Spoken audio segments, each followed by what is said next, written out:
बात प्राचीन काल की है। एक गांव में एक परिवार सुख से अपना जीवन व्यतीत कर रहा था। उस परिवार में केवल पति पत्नी थे। समय बीतता गया, उनके घर में कोई बच्चा पैदा नहीं हुआ, इसलिए हमेशा पति पत्नी दुखी रहते थे। लेकिन कुछ समय बाद धीरे धीरे समय चक्र बदल गया। एक दिन उसकी माँ के पति को ऐसी बीमारी हो गई कि वह बिस्तर पर लेटने के बाद फिर उठने की क्षमता खो बैठा। शायद उसे कैंसर था, इसलिए काफ़ी दुबला पतला एवं कमज़ोर हो गया। अब वह माँ अपने पति को बीमारी से बचाने के लिए शहर शहर भागने लगी। हर तरफ से लाचारी हाथ मिलने पर वह मायूस होकर पति को घर ले गई। घर लाकर पति की हालत धीरे धीरे बिगड़ती गई।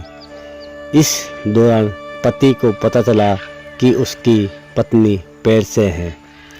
अब उसने यह बात अपने पति को बताई तो पति ने कहा कि अब उसे मरने से पहले यह चिंता नहीं है कि उसके कोई संतान नहीं है।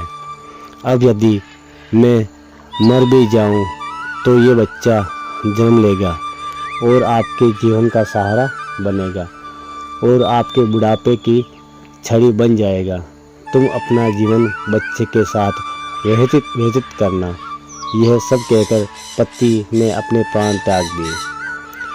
पत्नी ने पति का अंतिम संस्कार किया, लेकिन उसके मन में बहुत दुख था। लेकिन यह कहकर उसने अपने मन को आश्वस्त कर लिया कि उसके पति का प्यार, उसके गर्भ में एक छोटा बच्चा एक दिन इस दुनिया में जन्म लेगा और वह मेरे बुढ़ापे का सहारा बनेगा। अब धीरे धीरे समय बीतता गया और बच्चे के जन्म का समय आ गया। तब उस माँ ने एक पुत्र को जन्म दिया। माँ अब पूरी तरह से उन पर निर्भर थी और बच्चे का पालन पोषण करती रहती थी। धीरे धीरे अब उनका बेटा 5 साल का हो गया, इसलिए माँ ने अपने बेटे को एक स्कूल में पढ़ने के लिए भेज दिया। माँ की ममता विश्लेषण होती है, इसलिए माँ अपने बेटे से बहुत प्यार करती थी। माँ अपने बच्चे का दर्द नहीं देख सकती, इसलिए माँ उस बच्चे का दुख एवं दर्द स्वयं उठाती थी। अमीर लोगों के घरों में काम करके कुछ पैसे बचाती थी। वह बेटे की हर मांग पूरी करती थी। धीरे धीरे बेटा बड़ा हुआ और उसने उसे गांव से बाहर शहर में पढ़ने के लिए भेज दिया। बेटा भी मन लगाकर पढ़ाई करने लगा और एक दिन वह एक बड़ा अधिकारी बन गया।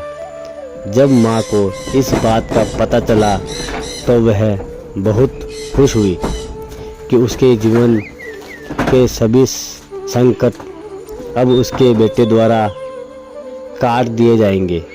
बेटा अब गांव से दूर रहने लगा और आत्मविश्वास से अपना काम करने लगा। अब उसकी माँ गांव में अकेली रह गई थी। धीरे धीरे समय बीतता गया। नौकरी को अधिक समय देने के कारण बेटे का अपनी माँ के प्रति लगाव भी कम होता गया और वह अपनी माँ को लगभग भूल चुका था। उसे वहाँ एक लड़की से प्यार हो गया।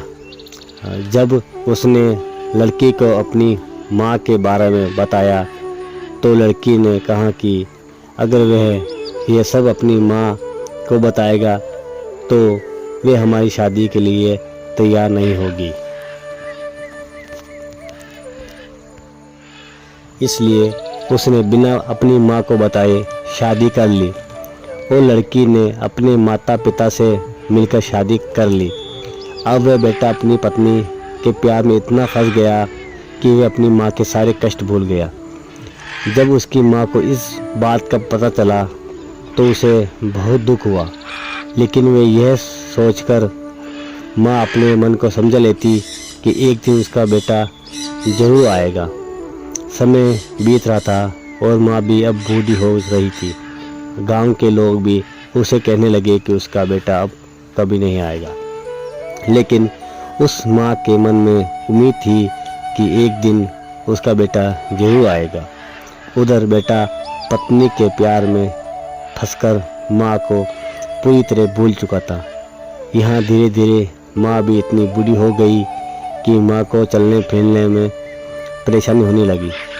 फिर एक दिन उसने गांव के लोगों को बुलाकर एक पत्र लिखा और उसे अपनी अलमारी में सुरक्षित स्थान पर रख दिया और गांव के लोगों से कहा कि जब उसका बेटा आए तो उसे यह पत्र दे देना। और बूढ़ी माँ एक दिन अपने बेटे की याद में गुजर गई। इधर एक दिन इसी बात को लेकर उनके बेटे और उनकी पत्नी का झगड़ा हो गया और उसकी पत्नी ने उसे हमेशा के लिए छोड़ दिया। अब बेटे को अपनी माँ की याद आई और एक दिन वह गांव आया। गांव में आकर उसे पता चला कि उसकी माँ अब इस दुनिया में नहीं रही है और लोगों ने उसे बहुत बुरा भला भी कहा कि तेरी याद में तेरी माँ मर गई, तुम्हारे नाम की एक चिट्ठी रह गई है। बेटे ने जब वह चिट्ठी खोलकर देखी तो उस चिट्ठी में माँ के उस दर्द भरे जीवन का सारा दर्द लिखा था और अंत में लिखा था कि बेटा, अगर मेरे कारण से आपके पारिवारिक जीवन में कोई बाधा आती है तो मैं जीवन भर आपसे अलग रहूंगी। अब बेटे को अपनी माँ के प्यार का एहसास हुआ और उसने अपनी गलती का पश्चाताप किया। कैसे माँ का साथ जीवन में अमूल्य होता है, क्योंकि माँ का प्यार स्वार्थ रहित होता है। दोस्तों, यही होती है माँ की ममता, जो मरते दम तक अपने बच्चों के खातिर जीने का जुनून रखती है। दोस्तों, ये छोटी सी कहानी आपको कैसे लगी हमें कमेंट कर ज़रूर बताइएगा और कहानी अच्छी लगी हो तो शेयर एंड सब्सक्राइब ज़रूर करें। धन्यवाद।